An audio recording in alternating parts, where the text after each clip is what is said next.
We've only got 2 days until Valve drops what is possibly their biggest update ever. Now investing now could be very beneficial. We could look at the previous hype and see items going up 700%, 1500%, and we're trying to catch on to that. Now active duty cases are the most volatile. I'm not going to go too deep into them, but basically you should already know that they're going to be shooting up in price theoretically, and they're going to be crashing down in price just as quickly. It's very possible we could see this. Now in my opinion, I don't think buying these are going to be the smartest move just because they're super volatile, but if you're willing to take that risk, some of them do see the massive growth we were just previously talking about. SkinSwap is today's sponsor, and they're also sponsoring you with a free bonus for signing up with the first link in the description. They're the premier place for CSGO and Rust skins with a massive trading site and a top-of-the-line marketplace, offering you the most competitive rates out there and a massive 40% bonus when you're using that link in the description. Combine that with their top-of-the-line selling feature with many payout options and their trading feature legitimately taking you just about a minute, and there's no reason not to sign up with that first link in the description.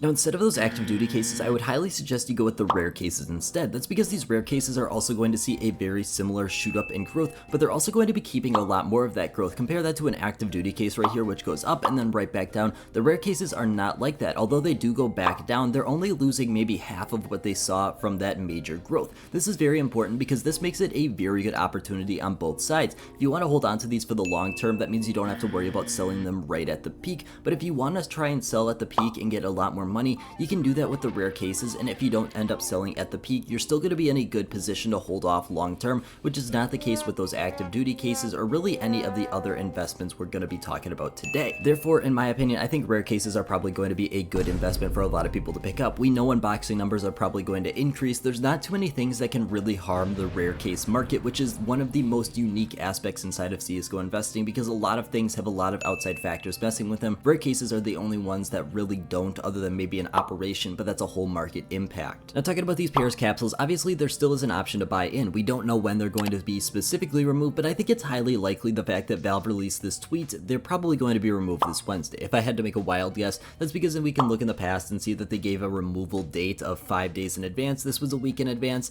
and I think they're probably going to start off with a clean slate for whatever they're going to be releasing. Now talking about if they're an actual good investment or not, I think it's definitely a little bit dependent on which capsule you go into. I still think there's probably going to be some capsules that end up with little to no growth over time, but I still think there's some that are probably going to end up being decently beneficial, especially if we don't see anything borderless for the Copenhagen Major. That's the other thing, is you're kind of betting on which way the Copenhagen Major is going to go, because at this point it's less than 6 months away, which is absolutely crazy considering it was over 9 months away when Paris was released. Now talking about general sticker capsules, which is probably your Stockholm, your Antwerp, these are probably going to be a lot more of a safer investment. If we want to look at these ones, even though they are down from their very strong peaks we saw in the past, they've got a very strong trajectory on the future. That's because we can look at what happened when we saw that massive growth, and a lot of them did keep that massive growth up until Paris was released, and I think it's very likely that this could happen again. Not the downfall from Paris, but the fact that if they go up a decent amount, they're probably going to stay up a decent amount. That's just because the supply of them is starting to get a little bit smaller, especially with Stockholm,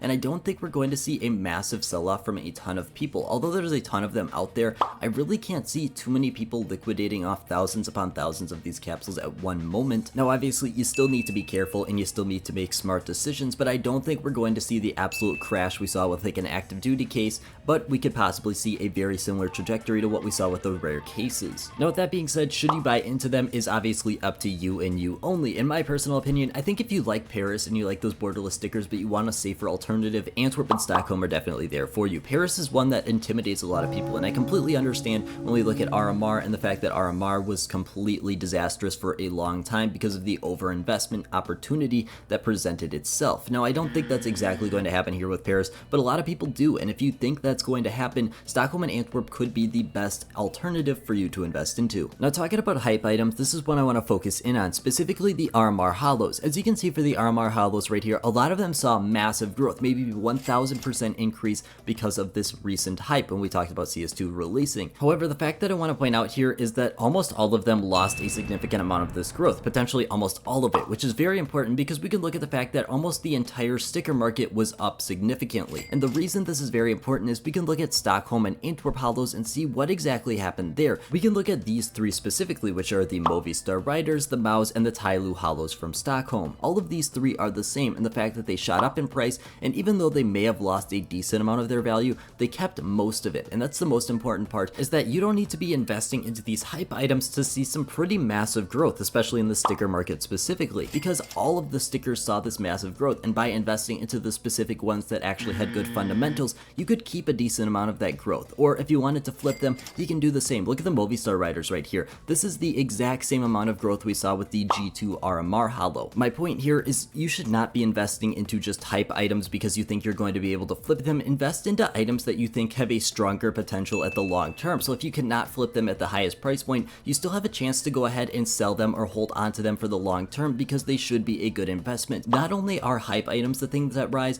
but good investments also rise quite significantly because people realize they're good investments. And by investing into hype items, you're really limiting yourself because you're not picking up any of those good investments at the cheaper price point, which everyone else is theoretically doing. Now, one thing I want to point out as well is there's a lot of hidden gems that come along after the fact. If we want to look at collection skins specifically, a couple of the ones I would consider hidden gems in the past year, we can see that not all of them shot up in price when we saw the release of CS2, and that doesn't mean that they were necessarily a bad investment. In fact, a lot of them turned out to be very, very profitable, and that's the fact I want to focus in on, is specifically you don't have to be investing into the most popular item. In fact, a lot of the best investments are ones that people stumble upon after the fact, and they absolutely go ballistic in price. You don't need to find a popular investment. If you find something that you really specifically feel is going to be a great long-term investment, invest a little bit of your portfolio into it. We talk about risk diversification inside of investing. This is the perfect opportunity to do so. If you find an investment you think is going to be very strong in potentially CS2 and potentially a year from now,